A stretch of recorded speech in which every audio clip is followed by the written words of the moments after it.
예배를 하도록 합니다.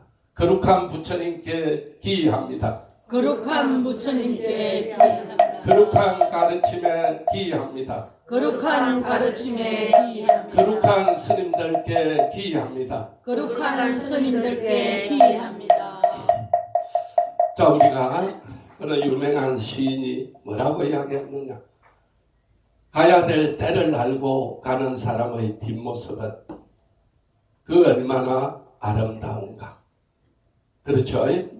가야 할 때인데 자식이든 손님이든 이제는 가야 될 때인데 안 가고 민기적거리면 참 말은 못하고 깝깝할 때가 있나 없나? 있어요. 자식이라 하더라도 아이고 엄마 이제 지금 가야 되겠어. 아이고 올 때는 좋았는데 가니까 더 좋다 속으로. 그런 때도 있나 없나? 있죠. 네. 자, 우리가 가야 될 때를 알고 가는 사람의 뒷모습이 아름답다. 자, 스님도 이제 이 유튜브를 그만둬야 될 때가 됐어요.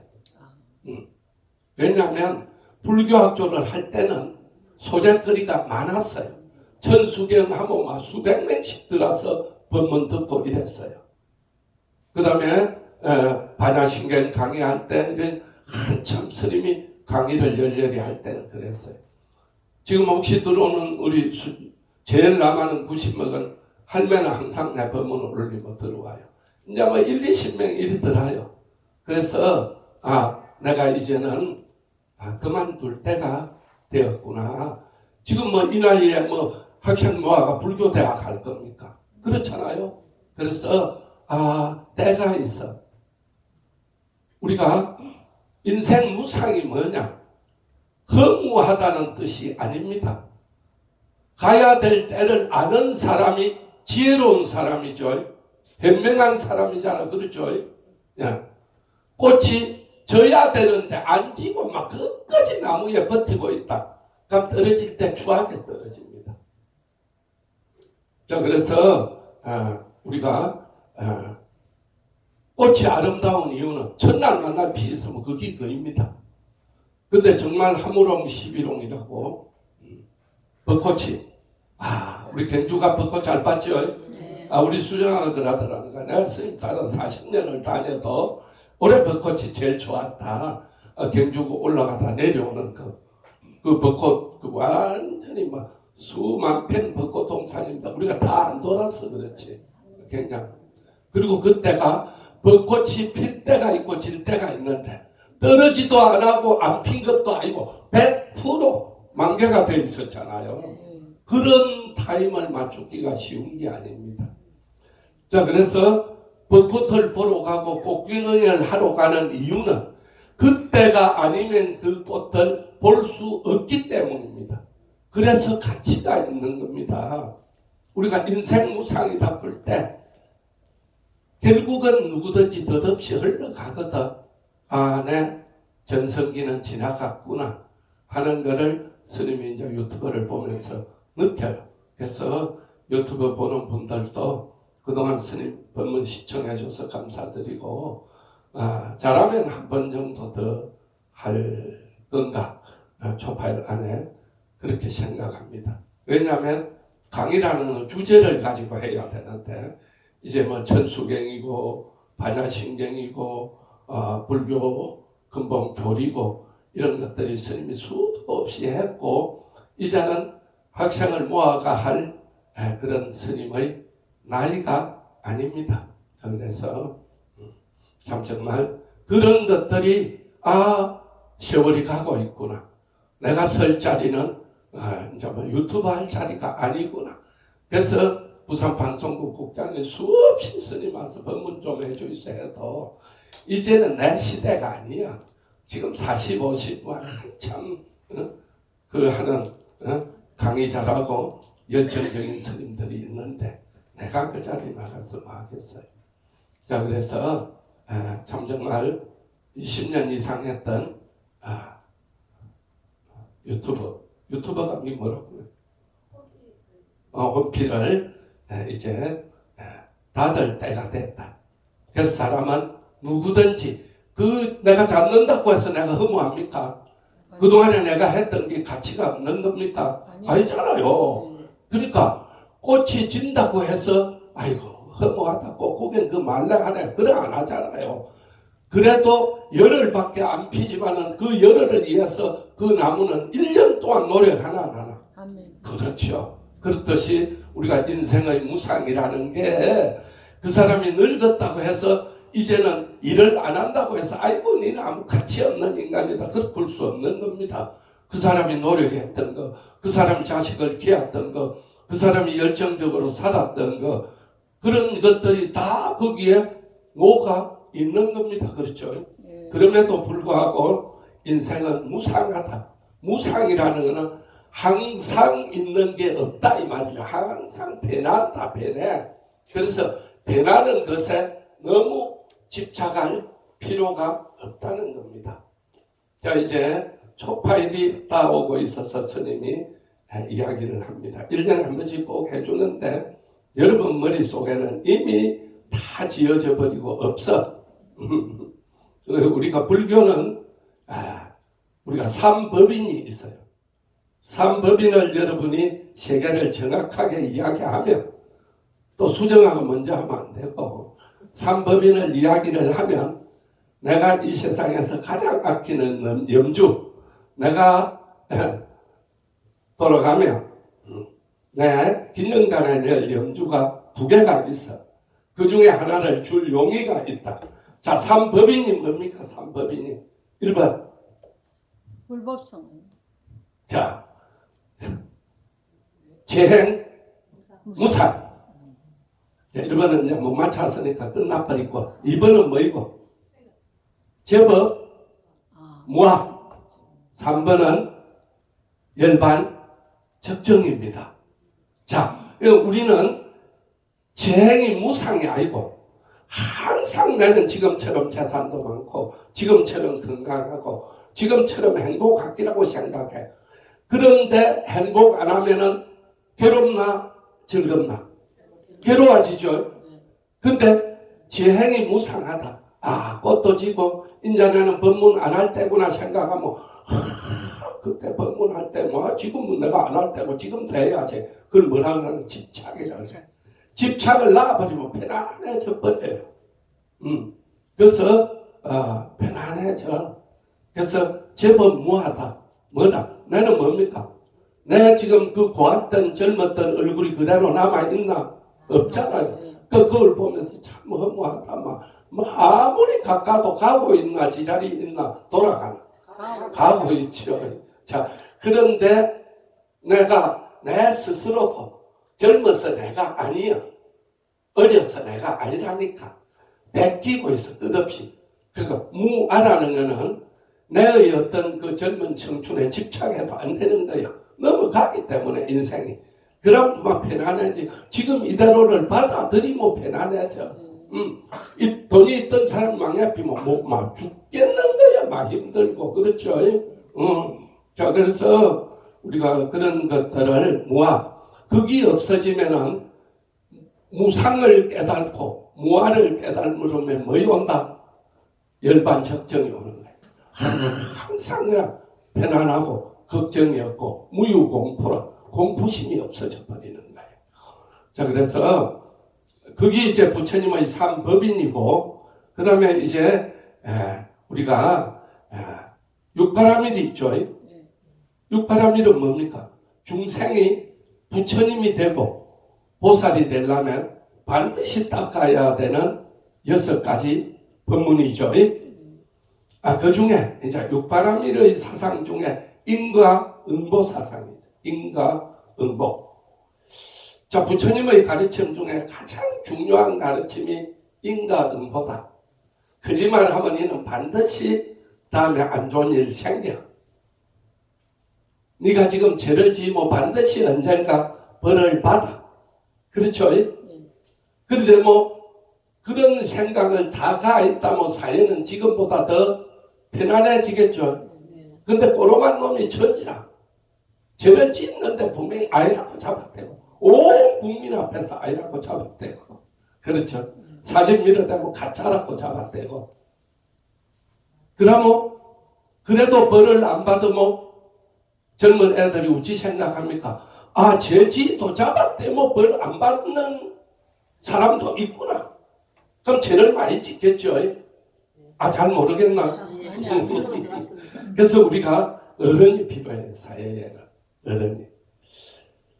자, 그래서 우리가 현대인에게 가장 중요하고 반드시 지켜야 될 철학이 불교의 인간보 사상이다 이 말입니다. 죄를 지으면 벌을 받고 착한 일을 하면 복을 받는다는 걸 가르쳐야 된다 이 말입니다. 저 우리 불자들이 자녀들에게 내가 노력하고 선행하고 베푸는 것만 침 받아 먹는다는 이런 부처님 가르침을 시시때때로 가르쳐야 돼. 그리 아는 인간이 많다 보니까 가르쳐도 자식들이 뭐라 그러네. 어머니 생각대로 살면 안 돼요. 그러고는 자식들도 있겠죠. 그래도 불구하고 선행을 하는 게 아름다워 보이나 악행을 하는 게 아름다워 보이나. 우리 쳐다볼 때 그렇죠. 악행하는 놈 쳐다보면 스트레스 받치나 엔돌핀이 솟나. 스트레스 받치죠. 그래서 대승불교에서 보살은 육바라밀을 닦는 게 기본 수행입니다. 기본 수행. 자, 우리가 사대보살이 있죠. 대승에서는 사대보살이 누구? 아, 문수보현 가늠지장 아이가? 아, 대지문수사리보살. 문수보살의 지혜를 닦고 대행보현보살.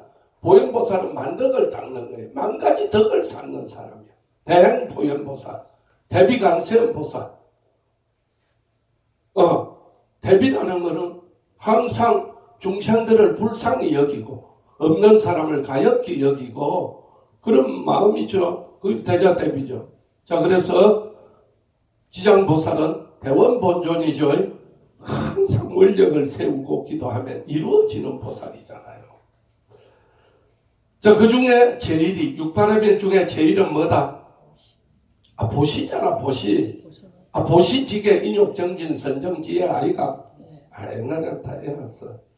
돈 100만 원만 준다 해도 전 국민이 다 외울 거야. 외우는 사람은 100만 원씩 죽겠고. 자, 그래서 이 세상에서 가장 큰 힘이 뭐냐?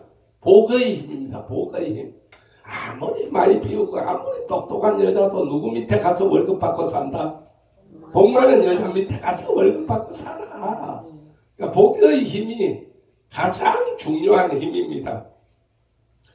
그래서 팔만다장경에서 부처님은 끝없이 보시하고 뭘 쌓아라? 공덕을 쌓아라. 아니 거지한테 가서도 시주를 받잖아요. 그렇죠? 뭐 3년을 안 빨아 입은 그 옷을 보시 받아와가지고 다른 대중들이 눈을 찌푸리고 그러함에도 불구하고 받아왔죠. 받아와가지고 성공했다 안 했다? 성공했어요. 아, 그렇죠. 자, 그래서 팔만대장경에 보면 부처님이 아주 서가모니 부처님 이전에 자 가섭불이라고 했어요. 그럼 서가모니 이후에 부처님은 누구? 아, 그렇죠. 미륵불이죠. 미륵불. 자, 가섭불. 자, 이 가섭불 부처님은 2만 명의 제자가 있었어요. 자, 석가모니 부처님은 항상 따라다니는 상수 제자가 몇 명이고? 10대 제자. 아니, 정말 예불을 정확하게 알고 있어야 돼, 예불을. 항상 1250인이 따라다니잖아요. 그래서 건강경에도 여시, 암음, 일시, 불제, 사이구, 기수국, 고동은, 여대, 비구종, 1250인구, 이시세존, 식시, 자기 집안, 입사이대성 일이 나오는 거 아닙니까? 그렇죠. 그러고 여부를 할 때도 항상 전 스님을 다 웃지 부를 수는 없지만은 1250인은 반드시 여부를 할 때 부르잖아요. 이분은 이미 무슨 경지에 올라간 분이다? 아라한. 그렇지요. 아라한의 경지에 올라. 아라한은 뭐냐? 인생의 모든 고통과 괴로움을 초월해서 완전히 열반의 경지에 올라간 부처님의 경지에 올라간 분을 아라한이라 그래. 아라한이라고 다 부처님이 부처님을 따라 다니는 게 아니라 떨어져 있는 분도 있고 멀리서 수행하는 분도 있겠죠. 그래서 1252는 항상 부처님 옆에 계셔. 그래서 우리가 작년 가을에 갔던 기원정사에도 항상 1250명. 그러니까 부처님을 모셔야 되겠다 그러면 기본적으로 1250명의 공양을 올릴 수 있어야 부처님을 집에 초대하는 거예요. 서민이 할 수 있다 없다? 없어지. 자, 2만 명의 제자니까 석가모니 부처님보다 훨씬 더 그런 덕가 그런 게 더 큰 어른이었겠죠. 항상 2만 명이 따라다녔으니까. 석가모니 부처님은 1250인. 그 전에 부처님이 누구였다? 가섭불. 자, 연등불도 들어봤죠? 그 이분이 이제 우리 치면은 이제 기원정사에 계시다가 큰 도시 서울에 우리 치고 서울 대도시에 이제 하도 불교 신도들이 여기도 한번 방문해 주세요 하니까 방문을 하는 겁니다. 방문을 했어요. 자, 그래서 자, 부처님 법에는 우리가 부처님과 제자들이 신도들의 공양을 받고 나면 반드시 그 답례로 신도들에게 법문을 해줘요. 법문이요. 그렇습니다. 거지들이 그냥 얻어가는 것은 핫바리들이고 거지들도 밥을 한 그릇 얻으면 반드시 축원을 해주죠. 이 집이 잘 될 각설이 타령을 하잖아요. 그렇듯이 이제 스님들도 공양을 받고 나면 반드시 법문을 해줍니다. 이 2만 명의 거룩한 아라한들께 공양을 올린 수많은 신도들에게 부처님이 법문을 해주는 겁니다. 부처님이 지금 법문하는 겁니다. 뭘 받고? 공양을 받고. 사람들은 흔히 생각하기를 이 초파일이 돼서 이야기하는 겁니다. 내만 공양을 올리으면 됐지. 다른 사람에게 공양 올리라고 권할 필요는 없다. 여도 보면 첫날 만날 가오는 그 사람만 가와. 그래 안 그래? 그렇죠. 그럼 오선시밀이 누군가를 보고 야 니도 이거 내봐야 1년에 한 번 잘 돌아가고 2번 돌아가 그죠. 49번 지내니까 이거 한 30명 좀 40명 있으니까 이거 한 번 돌아가. 그 엄청나지 생활의 부담은 아니죠. 공양 한번 올리가 대중 공양이잖아. 근데 첫날 만날 지마 올려요.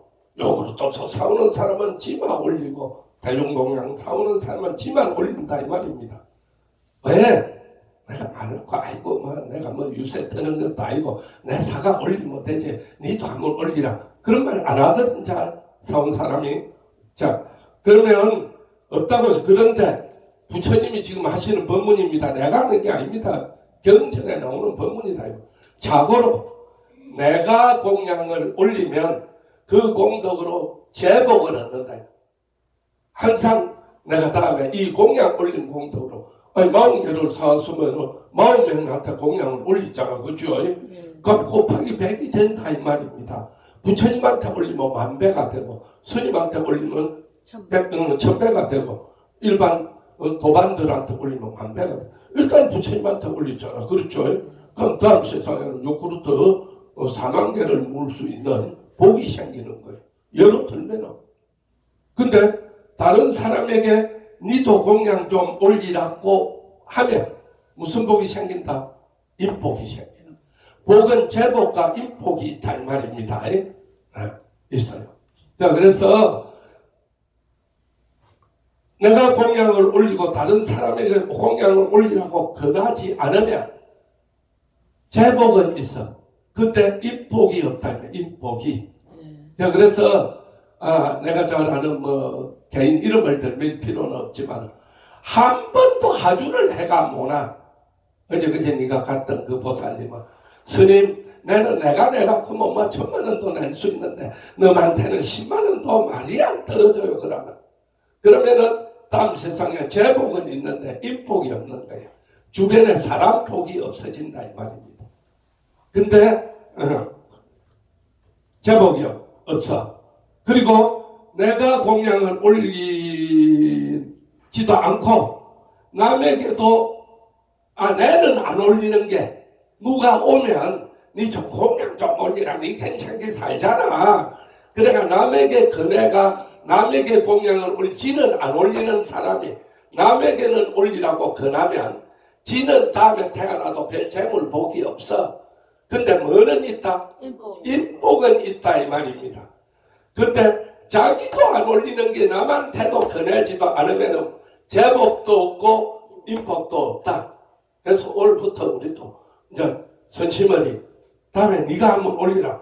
회장아 네 한번 올리라고 회장이 안 올리겠어요? 자, 만날 그 사람이 가오는 것 같다. 그렇게 생각하지. 그럼 회장이 한번 올린 다음에는 릴레이로 가는 거라. 그건 뭐라고 나는 챌린지라구나 뭐라구나. 그것도 몰라? 여러분들. 자, 그래서 이 사람이 하면서 다음 바통을 남겨주는 거. 그렇죠. 그럼 이것도 한 사람만 가지고 다 올릴 수 있잖아. 예로 들자면, 내가 요구르트 안 가온다고 내가 안 가올 때도 잘 살았어. 가온다고 뭐 더 살찌는 것도 아니야. 그러나, 부처님한테 올리려는 공양을 올리는 무엇이 있네, 그 속에는. 정성이 있잖아. 그럼 그게 뭐이 되냐? 공덕이 되잖아. 그걸 자꾸 이렇게 하려고 노력해야 된다, 이 말이죠. 자, 공양을 올리는 것은 큰 복을 짓는 것이지만, 자기만 또 있는 사람은 아이고, 너는 없으니까, 너 부담 안 줘도 된다. 내가 다 올릴게. 이라는 사람도 있나, 없나? 그래서 부처님은 절대 그러지 마라.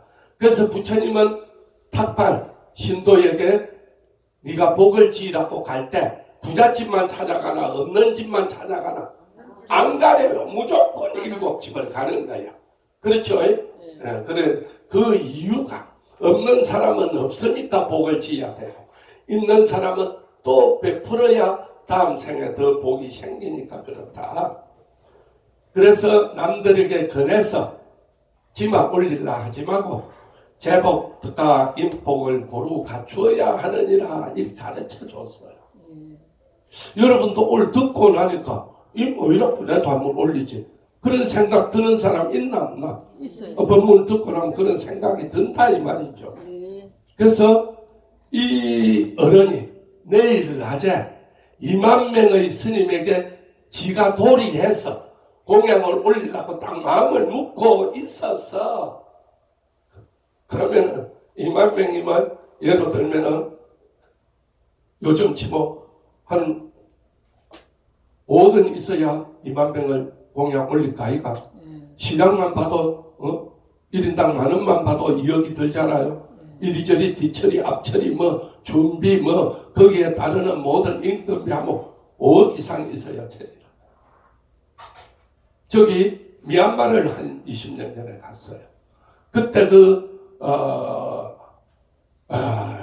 만달레이에 있는 유명한 절인데 스님이 500명이 계신다. 하루 스님에게 한 끼 공양을 올리는데 5천만 원인데 6개월이 밀려있던데 6개월 이상들은 안 받는데요. 그마침 이제 중요한 나라에는 스님에게 공양을 한번 올리는 것, 부처님께 공양을 한번 올리는 게 엄청난 잘 살고 못 살고를 떠나서 모든 불교 신도의 원력이고 소원이다 이거죠. 그 법문을 딱 듣고 나니까 내 혼자만 낼 도리로 할 것이 아니다. 나는 지금까지 돈이 많았어. 돈으로 하는 거는 다 해결을 했는데 인복을 별로 안 닦았구나 내가. 그래서 내가 부처님이 제복과 인복을 같이 닦아야 된다 하니 내일은 내가 지금 가서 부처님한테 나아가서 이제 발언을 하는 거예요. 거룩하신 부처님이시여, 내일 제가 점심 공양을 올리고 싶습니다. 그러니까 부처님이 몇 명의 정신 공양을 올리고 싶네 물어봤어요. 네, 여기 스님이 몇 분 계십니까? 2만 명이 계신다. 2만 명 스님에게 공양을 올리고 싶습니다. 참 착하다. 네 같은 사람이 진정한 불자다. 그러면 부처님 항상 칭찬을 할 때 선제라. 착하고 착하다. 이렇게 항상 해요. 그 2만명 스님에게 공양을 올리려면 이제 허락을 받았잖아, 부처님한테. 그렇죠? 지가 돈 내는 건 쉬워. 그렇죠? 근데 2만명을 하주로 하려고 뭐 쉽나 어렵나? 어렵죠. 엄청 어렵겠죠. 예. 그것도 언제다? 부처님 내일 낮에 올려야 되잖아요. 그래서 요즘은 지금 버스 이 뭡니까? 선거 유세하는 차량처럼 그런 차를 한 10대를 동원해가 전 시내를 돌면서 내일 부처님께 이 거룩한 부처님의 2만 명의 대아라한을 모시고 와서 우리 이 도시의 시민들이 내일 부처님께 공양을 올립시다. 공양을 올릴 분은 저한테 접수를 하세요. 그렇게 했어요. 왜 이렇게 많은 사람들에게 공양을 올리라고 권했을까요? 왜? 부처님이 네가 아무리 돈이 많아도 네만 올리는 것은 제복밖에 없고 남도 그네가 올리라고 공양을 올리라고 복을 지으라고 권하면은 인복도 있다 그랬죠. 자, 우리 이 거룩한 부처님이 이 도시에 온 것은 영광이고 우리가 이런 거룩하고 훌륭한 분에게 공양을 올리는 것은 정말로 우리에게 어마어마한 축복이고 영광이다. 그래서 이제 사람들한테 전체 적습니다. 뭐 우리로 치면 김씨네 김씨 10분 스님 10분, 좀 잘 사는 박씨 스님 100분 공양, 아주 잘 사는 재벌 스님 1000명 공양, 이렇게 이제 쭉 적어갑니다. 그래서 2만 명이 거의 다 찼어요. 거의 다 찼어. 행복하겠나 안 하겠나? 행복합니다. 지가 혼자 낼 때의 행복하고 내가 2만 명을 이렇게 하주를 내가 낼 때 행복은 또 다른 행복이죠. 너무 행복하는 거야. 근데 몇 명이 아직 모자래. 그러니까 돌아가는데 길에 자기 동네에 사는 아주 가난한 정말 사람이 있어. 얼마나 가난했으면 별명이 마하뚜카타야. 마하는 뭡니까? 크다는 뜻이죠. 뚜카타는 가난하다는 뜻. 지질이도 가난한 놈 이런 뜻입니다. 별명이. 자, 그래서 갔는데 딱 그냥 골목에서 아다리가 됐어. 그래서 마하뚜카타야. 참 오랜만에 본다 그랬어요. 그걸 재벌이 예. 잘 만났다. 내일 거룩하신 부처님과 거룩하신 스님 2만 명에게 정신공양을 올리기로 했다. 지금 수많은 사람들에게 배정을 받고 있는데 우리 보통 사람은 그런 거지한테 재벌이 굽신기리면서 니도 몇 명 해라 구겼나 안 구겼나? 안 하죠. 왜? 아상, 인상, 중생상, 수자상이 있기 때문에 안 합니다. 우리가 하주 안 하는 것도 아이고 아무리 친해도 내 이야기했다가 또 대차 맞으면 내 자존심만 상하고 내가 뭐 지한테 꼭 구걸하는 것처럼 그런 마음 먹고 있는 신도 천지백갈입니다. 그래 안 하는 겁니다. 그냥. 그래서 니도 내일 스님께 공양을 좀 올리라 그랬어요. 그러니까 막 똑같다가 인상을 딱 쓰면서 아이고 팔자 좋은 소리 하고 계십니다. 스님이나 부처님께 공양 올리는 분은 팔자 좋고 돈 걱정 안 하고 부자들이나 하는 것이지 내같이 입에 풀칠도 못하는 사람에게 그런 말 하지 마세요. 다른 데 가서 알아보세요. 자, 그러면 벌써 다음 말이 나오나 안 나오나? 안 나오죠. 아이고 내 친구한테 가서 이야기하 아이고만 니나 잘해라. 내 데에는 절도 있다. 여러분 교인 친구한테 가서 말하지는 않아. 아이가 그럼 그건 다 이 말입니다. 그러면 자존심 상해서 다음부터는 말 안 한다 이 말입니다. 그때 이 신도가 마하뚜카타를 붙들고 설득을 시키는 겁니다. 설득을. 마하뚜카타야, 너 혹시 이런 생각 해봤나? 이 세상에는 편하게 부자로 사람들도 다 가난한 거 아니야. 그렇죠? 근데 이북이나 그 공산주의 사상은 뭡니까? 부자를 다 없애버리겠다. 그럼 어찌 됩니까 세상이? 그렇죠? 이 세상은 다 가난한 사람만 있어가 되는 건 아니죠. 자, 그래서, 자, 우리 똑같은 사람인데, 왜 부자는 저렇게 잘 살고, 너는 왜 그렇게 가난한가? 힘들게 사는가? 그런 생각 한번 해본 적 있나? 요즘 보통 사람한테 그리 말하면 얻어 터집니다. 말도 잘해야 됩니다. 그런데 옛날은 그렇지는 않았죠.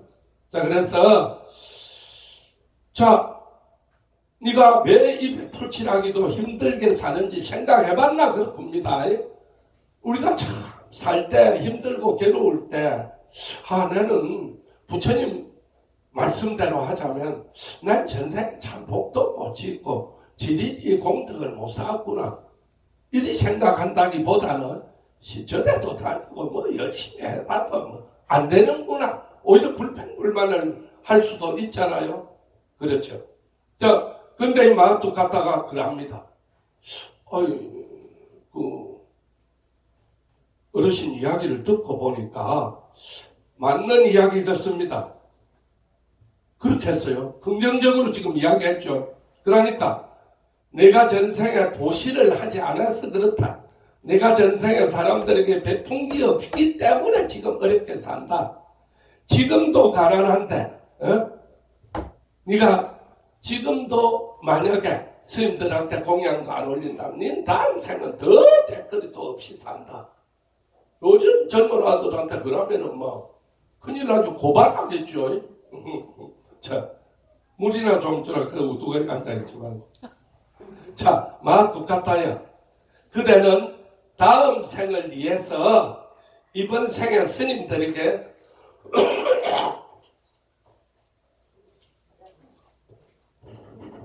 공양을 좀 올려라.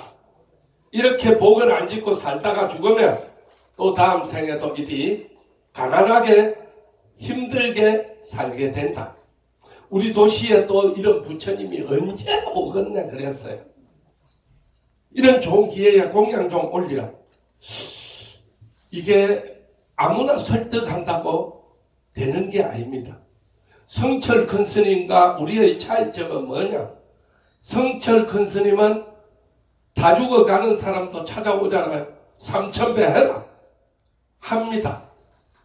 우리는 3000배 하락해도 하나하나 안 해버립니다. 아무리 좋은 운동 가르쳐줘도 손들어 봐라 그러니까 안 하잖아. 아무리 좋은 호흡 가르쳐줘도 안 하잖아. 스님은 그런 법력이 약하기 때문입니다. 그런데 이 어른의 힘은 대단하죠. 공덕을 많이 쌓았기 때문에 엄청 자존심 상하는 말을 지금 하고 있잖아. 그죠? 엄밀하게 따지면 지금 자존심 상하는 말 하는 거 아닙니까? 니 지금도 가난하거는 전생에 복이 없어 그렇고 지금도 내가 하라고는 스님한테 공양 안 올리면 니는 다음 생에 뭐다? 더 가난하고 힘들게 산다. 보니 맞다 그랬어요. 그럼 이 사람은 전생에 성근 인연 좋은 그런 마음씨를 지녔나 안 지녔나? 지녔죠? 아, 마음 똑같다가 좋습니다. 당신 이야기를 듣고 보니 맞는 말씀입니다. 지금까지 내가 살아오면서 누구한테 밥 한 그릇 대접해줘 본 적이 없습니다. 근데 이렇게 훌륭한 도를 닦은 높은 덕을 쌓은 지혜가 높은 어른들에게 공양을 올린다니 그거 참 좋은 기회입니다. 제가 스님께 복을 한번 지어보겠습니다. 그러니까 이분이 너무 행복하잖아. 부자가 1000명 하겠습니다. 부자가 100명 하겠습니다. 하는 거하고는 또 다른 느낌이잖아. 그죠? 착하다. 니는 다음 생에 잘 살 거야. 그래. 수첩을 은혜가 적습니다. 몇 명 할래? 그랬어요. 그러니까 1명 하겠습니다. 자, 그러니까 자, 스님 1명만 공양 오기는 조금 좀 그렇잖아요. 우리가 이 반모로 가도 그죠? 어려운 자리인데 수정화를 덮고 가는 거하고 누군가를 덮고 가는 거하고 내 혼자 달랑 가는 거하고 같나 다르나? 다르죠? 그 신도 집에 공양을 가야 되는 거라. 1000명 대접을 받은 사람은 1000명이 신도 집에 가서 공양을 해요. 신도가 뭐 저래가 해가 오는 게 아니야. 자, 그러니까 김이 세서 이 부자가 재벌이 수첩에서 기록을 안 해버리는 거예요. 해준다고는 했는데 한 명이라 그러니까 너무 힘이 세가지고 막 똑같다는 자기가 수첩에서 빠진 줄도 모르고 내가 가난하지만은 스님 한 분에게라도 공양을 올린다는 기쁨에 너무 싱글벙글하면서 집으로 돌아갔습니다. 집에 갔더니 부인이 남편을 보는 순간 여보 오늘 무슨 좋은 일이 있었나 그랬어. 왜 그리 행복해 보이네 그렇게 했습니다. 남편이 자초지종을 이야기합니다. 부인이 뭐라고 정말 지금까지 살면서 당신이 이런 좋은 일도 하는 면이 있는 줄 생애 처음 알았다. 너무 좋다 당신 이런 생각을 했어. 우리도 선업을 짓고 복을 지어야 하지 않겠어? 이번에 스님들께 공양을 올리자. 부인도 자 여보 너무 잘했어요. 우리 비록 가난하지만은 스님들에게 공양 한번 올려야 되지 않겠어요? 하면서 쌀떡을 열어보니 쌀이 있다 없다 한 톨도 없어. 어쩌지 하다가 야 우리 오늘 특별 알바 한번 뛰보자. 품팔이를 가자. 그래서 이제 부잣집을 찾아서 혹시 일거리 없습니까 하고 갔어요. 일거리가 많겠다 없겠다? 많겠죠. 왜 많겠네? 그렇지. 부잣집들은 다 내일 그냥 10명, 20명, 30명, 50명, 100명 막 저치 하다 보니까 알바가 필요하는 거예요. 그래서 많이 우리가 쌀이 좀 필요해서 그랬는데 일을 좀 시켜주면 안 되겠다. 아이고 마침 잘 됐다. 그렇지 않아도 내일 우리 집에 300명 스님이 공양 올리기에 준비를 하는데 지금 일손이 너무 부족하다. 다른 데도 막 100명, 200명 하니까 다 일손이 부족할 거 아니야. 그러니까 일당은 두둑히 좀 쳐줘야 됩니다. 그리고 부인이 와서 반찬 만드는 거 좀 거들어 주세요. 그러니까 1+1이 됐죠. 그러니까 열심히 합니다. 무슨 마음으로? 기쁜 마음으로 장작을 패고 뭐 부전을 전을 붙이고 막 열심히 땀을 펄펄 흘립니다.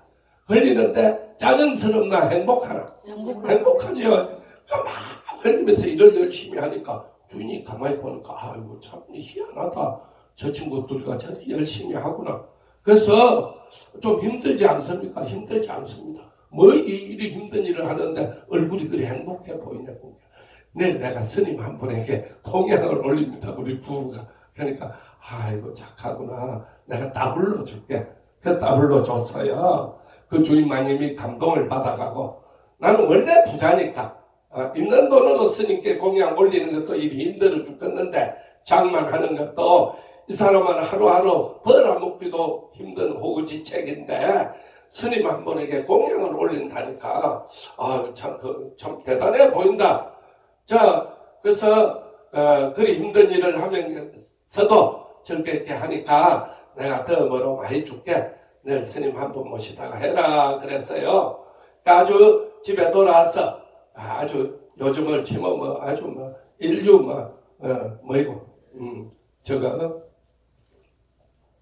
코스 요리처럼 막 쫙 밤새도록 준비를 했어. 그런 다음 날 아침에 뜬눈으로 쉬었겠죠. 밤새도록 스님 한 분 모신다고. 자기 집에 그렇게 귀한 분이 온 적도 없고 아무 저것도 없어. 사람은 살다 보면 자기 집에 귀한 사람도 와야 돼. 그렇죠. 자, 우리 카페에는 어제그제는 시장님도 다녀가시고 국회의원도 다 다녀가시고 귀한 분이 많이 와야 그 집이 귀해 보이잖아. 그렇죠. 평생을 스님 한 분도 안 모시고 그러면 안 돼. 자, 그래서 아예 목사 신부는 신방이라 해가 가지요. 갑니다. 우리 집에 이렇게 귀한 스님이 한 분 오신다는 게 너무 행복하다. 자, 그래서 이제 성방에 가서 공양을 주관하는 신도를 찾아가서 신도님 오늘 이제 니는 300명, 니는 100명, 니는 50명 이제 전체 이제 배정이 돼야 알겠습니까? 가보니까 벌써 스님들이 다 빠져나가고 없는 거예요. 아니 제 장부 한번 보이소. 저한테는 어느 스님이 올 공양 받으러 배정이 되는 거 한번 봐주세요. 보니까 그 신도가 깜짝 놀라는 거예요.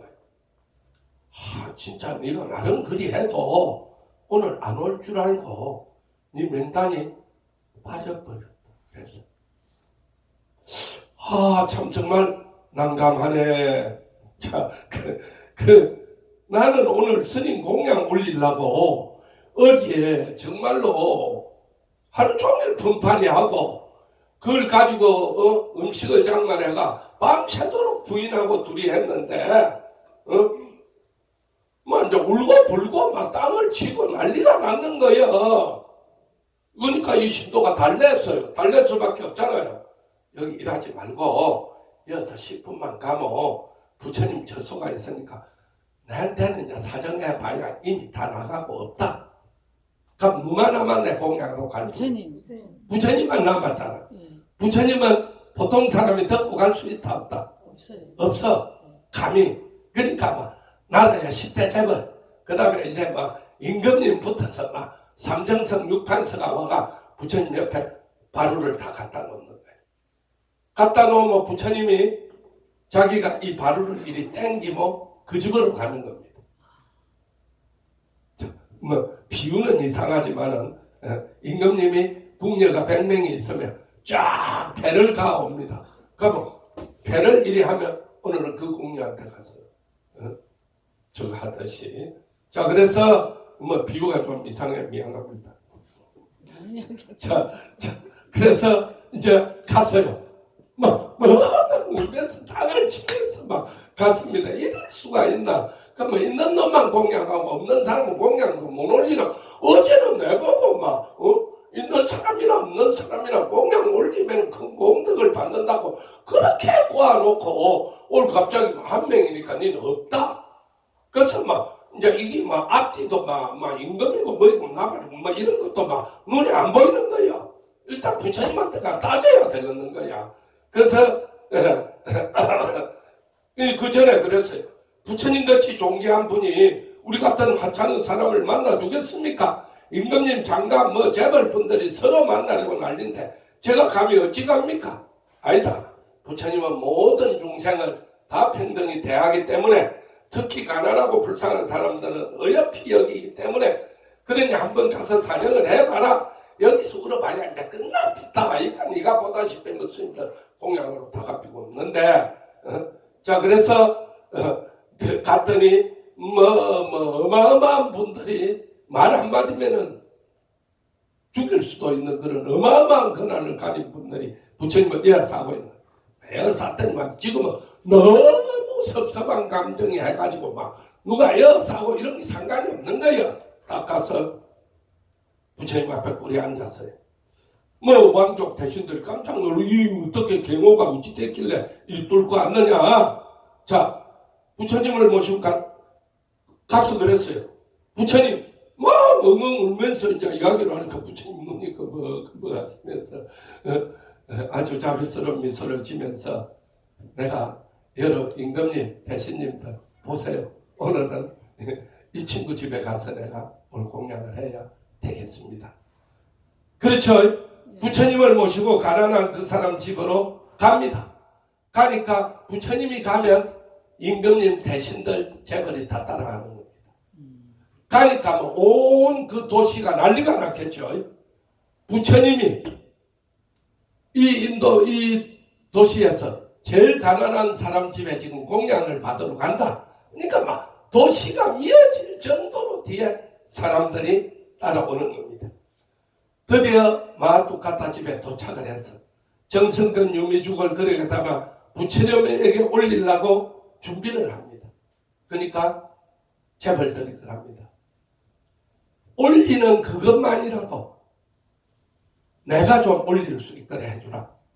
그러면 네 평생 먹고 살 재산을 주기다.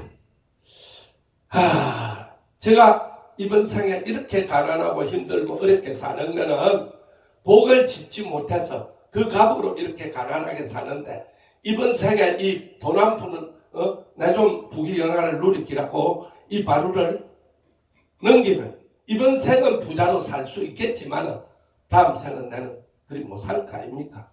그래서 안 됩니다. 모든 유혹을 부딪히고 올립니다. 자, 소박하고 투박한 그러나 정성스럽게 끓인 우유죽을 부처님께 올립니다. 그리고 부처님은 그 공양을 아주 맛있게 드십니다. 그리고 부처님이 이렇게 축원을 합니다. 마뚜까따야 행복하여라. 부처님은 다른 거 없어요. 뭐 아이고 니는 뭐 이번 수술 잘 되라 이런 게 아닙니다. 행복한 속에 다 포함되어 있잖아. 그렇죠? 부처님 공양 올린 공덕으로 너는 행복할 것이다. 그래서 이 모습을 보고 수많은 사람들이 재벌집에 밥 먹는 거하고 임금하고 밥 먹는 거하고 가난한 사람하고 같이 밥 먹는 거하고 누가 더 감동을 주네? 그렇죠. 그 모든 사람들이 감동을 받는 거예요. 이 모습을 제석천에서는 다 인간들 일거수 일투족을 기록을 해야 될까 아이가. 제석천에서 제석천에 내리다 보니까 와, 이 모습을 비디오 보듯이 다 보는 거야. 내가 저 사람한테 큰 상을 내려야 되겠다. 그래서 황금열상작을 내리다 줍니다. 그래서 마뚝 갔다가 부처님을 배웅을 하고 집으로 돌아오니 황금열상자가 있는 거예요. 내가 정말 부처님께 공양 한 그릇 올린 것밖에 없잖아. 그렇죠? 그랬는데 와, 이런 복을 내가 받을 수 있나? 이거는 다 누구의 공덕이다? 부처님의 공덕이다. 그래서 그 가난한 마뚝 갔다가 지는 한 상자면 다 해결되는 거 아닙니까? 다 나눠줍니다. 거기 그 도시에 사는 가난한 사람들에게. 자, 이 모든 게 부처님의 공덕이고, 자, 한평생 수많은 공양과 불사 복을 짓습니다. 그걸 가지고 부처님이 계신 곳에 절에 보시해가지고 2만 명이 사는 스님들이 불편하지 않게끔 뭐든 해줍니다. 자, 그래서 이게 무슨 누구의 이야기냐? 부처님 경전에 보면, 이제 다음 시간에 한 번 더 이야기해. 부처님 경전에 보면 7살 때 절에 와서 도인이 됩니다. 이 도인이 된 분이 이분은 무슨 복을 지어서 아주 재벌집에 태어나고 그 재벌집에는 누가 지혜 제일 수보리 존자가 가는 수보리 존자를 믿고 따르는 신도집에 태어나요. 그러니까 이 사람은 수보리 존자를 보면서 7살 때 나는 저 스님한테 가서 돌을 닦고 싶습니다. 그래서 절에 왔어요. 마을에서도 그렇게 부자로 살았는데 절에 와서도 절이 훌륭한 스님 밑에서 7살에 아랑가를 얻은 저 스님의 전생은 무슨 복을 지어서 이런 인연이 되었습니까? 하니까 부처님이 전생에 이야기를 해준 이 그 부처님 7살에 최고로 절에 왔던 스님들 중에 수십만 명 중에 가장 복이 많은 스님, 이 스님의 전생 이야기가 이 이야기다 이 말입니다. 자, 뭐다 우리가 이거 하나를 올려도 만날 내만 올리라 구제하고, 자, 이번엔 회장님도 한번 올리세요. 이번엔 도맹아도 한번 올리세요. 이래 가지고 복을 짓게 권해주는 것도 공덕이다 이 말이에요. 등도 첫날 만날 내만 달지 말고, 상강사가 잘 되는 이유는 33인 등을 33만 원짜리를 손자까지 20명이면 20명이 다 달아요. 모든 신도가 그렇지는 않지만은 상강사 가서 33만 원짜리 등을 한번 보세요. 남바가 몇 번까지 나가가 있는지 세계에서 미국 CNN에서 죽기 전에 반드시 한번 파고 가야 될 곳, 대한민국 부산 상강사의 초파일 등이다. 지금 가면 이제 캐놨을걸요. 어마어마합니다. 내가 작년에 갔다 왔는데. 그래서 우리도 등도 하나씩 달고, 그것이 바로 우리 절이 잘 되는 길이고, 우리 절이 잘 되는 길, 우리 불교가 잘 되는 길이죠. 그렇습니다. 자, 그래서 우리가 가면은 내 검사를 하면 뇌파 검사를 해. 뇌파. 우리가 고위공직자가 아니라도 재산을 다 파악해가 그 사람 재산에 따라서 재산세를 물리나 안 물리나? 물리죠. 자, 우리가 영혼에도 우리 마음에도 마음 부자다 그런 말 들어봤죠? 자, 그래서 이 아랑가를 정득하면은 살아있는 스님인데도 뇌파검사를 하면 죽은 사람처럼, 죽은 사람 뭐로 나오네? 영으로 나오죠. 이리 하다 찌 가면 유가족한테 와서 뭐라 그랬습니까? 고인이 돌아가셨습니다. 그런데 살아있는데 유일하게 영으로 나오는 분은 아랑가를 얻은 스님들만 그렇다. 그래서 보통 사람은 이리 머리 여러분 만져봤어요. 뜨끈뜨끈하죠. 스님이 한참 1시간 기도하고 만지면 머리가 찹습니다. 그러니까 쭉 편안한 상태로 내려간다는 거죠. 자, 우리가 돈이 많으면 돈 걱정만 안 해도 이 세상 걱정 반은 줄어들죠. 솔직히 그런가 안 그런가? 스님도 돈 걱정하고 사니까 뭐 카페 지도 대출 받아 짓고 땅 사도 대출 받아 샀으니까 어떤 때는 참 그 사람들이 도와줘서 샀는데도 불구하고 마음이 요상하다 보니까 대출 이자만 안 내도 내가 막 잘 살겠다 그런 생각이 들어. 그 중생심이잖아. 그렇죠.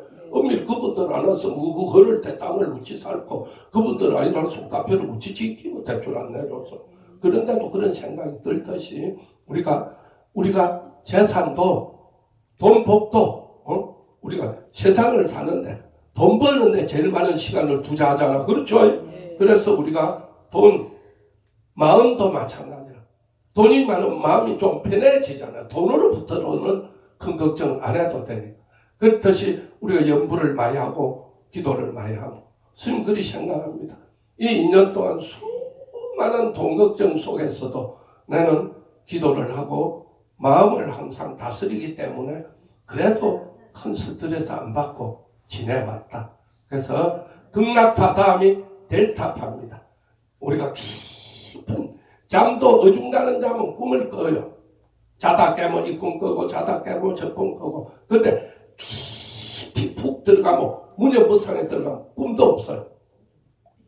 그 다음에 이제 우리가 기도를 하면 보통 8에서 13의 뇌파로 이렇게 편안한 뇌파로 들어가는 거예요.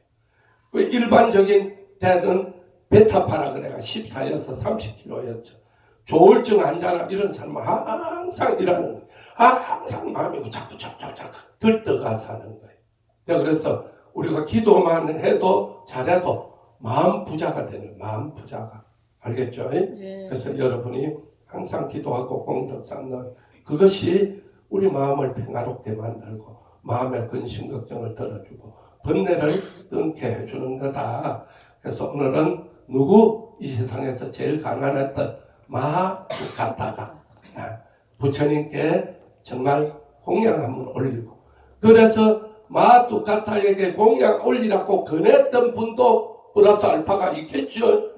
그래서 그 사촌으로 태어납니다. 나중에 그 엄청난 부자가 되는 겁니다.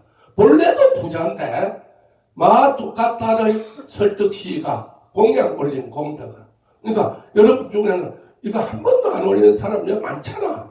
근데 오늘 이제 그 공덕으로 올리게 되면 좀 달라지면 내가 요거를 더 올린 공덕이구나.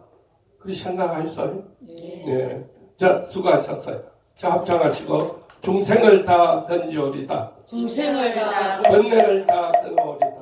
번뇌를 다 법문을 다 배우오리다. 법문을 다 불도를 다 이루오리다. 불도를 다 이루리다. 수고